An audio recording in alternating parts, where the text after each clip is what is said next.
Abigail Spanberger is giving up her congressional seat to run for Virginia governor next year. Republican candidate Derek Anderson and Eugene Vindman, the Democratic challenger, both want the job of representing the 7th Congressional District. We have invited both candidates into our studio to discuss the issues. A few weeks ago, Mr. Anderson was here, and today we are joined by Eugene Vindman. He calls Dale City home now, but he was born in Soviet Ukraine and immigrated to the United States as a child. He served in the U.S. Army, and after retiring, he worked for the National Security Council as a legal advisor. I did want to just welcome you to the studio. And I did want to mention too, we did note that we offered both candidates 15 minutes, but your staff did let us know that you're under a time constraint here. So we have 7 minutes. Let's go ahead and dive right in. Let's go ahead and begin with, if you are elected, what is your first priority to tackle in Congress? Thank you, Simone, for having me. Look, I'm a local father, husband, raising my family in Dale City. I served 25 years in the military, and when I retired, I chose to make Dale City my home. I'm among my family and friends, and we have a number of local pressing issues, everything from improvements to infrastructure on I-95 to restoring Roe v. Wade. The Dobbs decision actually eliminated a constitutional right. So my daughter, 14-year-old, has fewer rights than her mother and women have for generations. And I will also fight against Project 2025, this manifesto for a second Trump administration that would politicize the civil servants, the hardworking civil servants that make up 15% of the district. The economy, inflation continues to poll as the #1 issue with voters. So if you're elected, what do you propose that you can actually do to give people some relief? Sure. As a local resident, as a husband and father, the house that I have now in Dale City, I'd frankly have a hard time affording with today's interest rates. Now, there's been progress made. Obviously, a 50 basis point cut in interest rates is a good start. But the cost of groceries is still too high, and gas prices are too high. So one of the things that we have to be acknowledge is the fact that corporations are making record profits. Corporations are making record profits at the same time that consumers are paying extremely high prices. So consumers and workers are suffering. I would fight against corporate greed. I would fight against corporate monopolies, and that's one way to control prices. Abortion rights. Do you support federal action, federal legislation, and in what form? Yeah, absolutely. So as I mentioned 2 years ago, before Dobbs, a little over 2 years ago, there was a constitutional right which has been removed. Somebody that served 25 years in the military, it doesn't sit well with me that my daughter has fewer rights than women have enjoyed for generations. So I would vote in favor of restoring Roe v. Wade as the law of the land. It's a fundamental health care issue, and it's a right that women deserve. I would restore Roe v. Wade, and I would block any attempt by extremists to impose a national abortion ban. Go ahead. Yeah, just on this point, this is a fundamental question in this race. I get it all the time, and my opponent has refused to answer where he stands on restoring Roe v. Wade and restoring women's reproductive health care. Anderson said when he was on here he would not vote for a federal abortion ban. He supports contraceptives and IVF, just to give some more context to your statement there. I did want to ask, speaking of your opponent, he has been targeting your military rank, saying that you have embellished your title and your combat record. According to your military records, you retired at the rank of lieutenant colonel. However, you did reach the rank of colonel. You didn't serve the 3 years required to officially retire with that title. Now, your campaign has often referred to you as a retired colonel. Have you embellished or misrepresented your military title?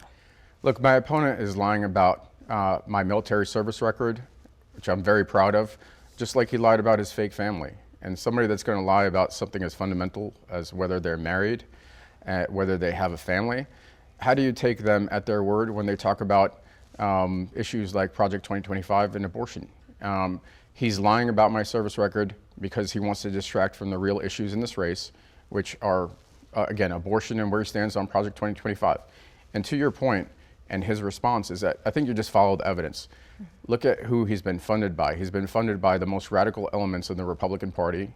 He is campaigning with people like Jim Jordan, extremists, Mr. Government Shutdown. And so when he says that, and they've made an investment in him. So when he says that he's not going to vote in favor of Project 2025 or abortion, an abortion ban, I think we just follow the evidence. To clarify, did you retire at the rank of lieutenant colonel? Yes or no? I am a retired colonel, and but there's a difference in rank there. So just help me Yeah. clarify and help me understand, right? So did you retire officially at the rank of lieutenant colonel, even though Yeah. you hadn't yet hit the requirement for colonel? So Simone, again, my opponent is lying about my record, just like he lied about his fake family. I'm entitled to be called colonel, and that's all there is to it. Okay, what about, as you touched on, you're a decorated veteran. You have a distinguished career. That's not up for debate. But to clarify again, your opponent is attacking your combat record. Did you fight in combat?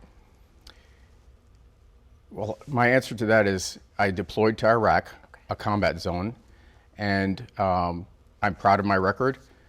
I received hostile fire pay.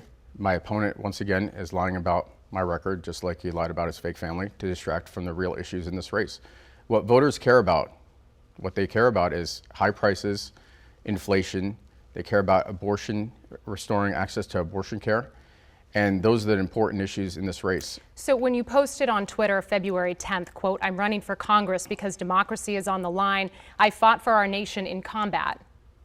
Yes or no, you fought for the nation in combat? I stand by what I said, and I stand by my military service record. Okay, let's move along. In terms of gun violence, what would you like to see happen to decrease gun violence, especially among our young people and in schools? Sure. As a local dad raising 2 kids in Prince William in Dale City, my son actually had a school a shooting that occurred, a lockdown. So somebody brought a gun. It wasn't a school shooting as far as people getting shot at, but somebody brought a gun, it went off, and they had a lockdown.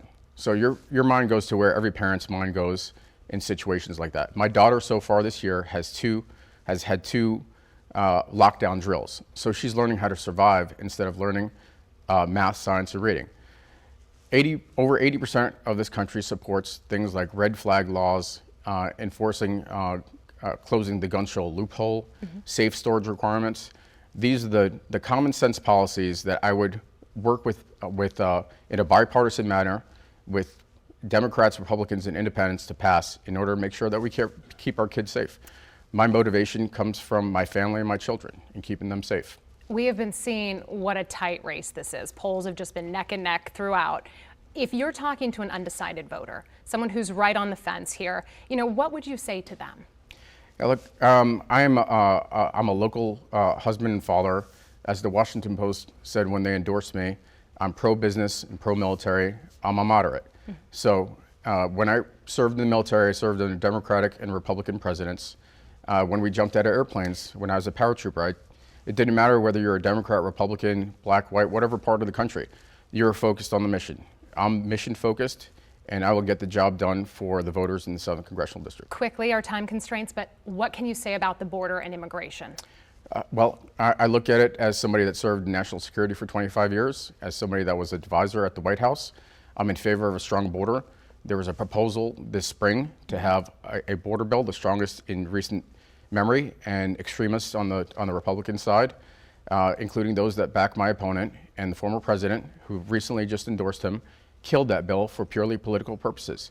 I'm in favor of getting the job done, working for the voters of the 7th Congressional District, in favor of a strong border, while at the same time recognizing that we're a country of immigrants, and the immigrants are the strength of this country and not and the lifeblood of this country, not poison in the blood of this country. Yes or no? This is all I've got. Can you get something done in a bipartisan sense on the border if you're elected? Yes. Okay.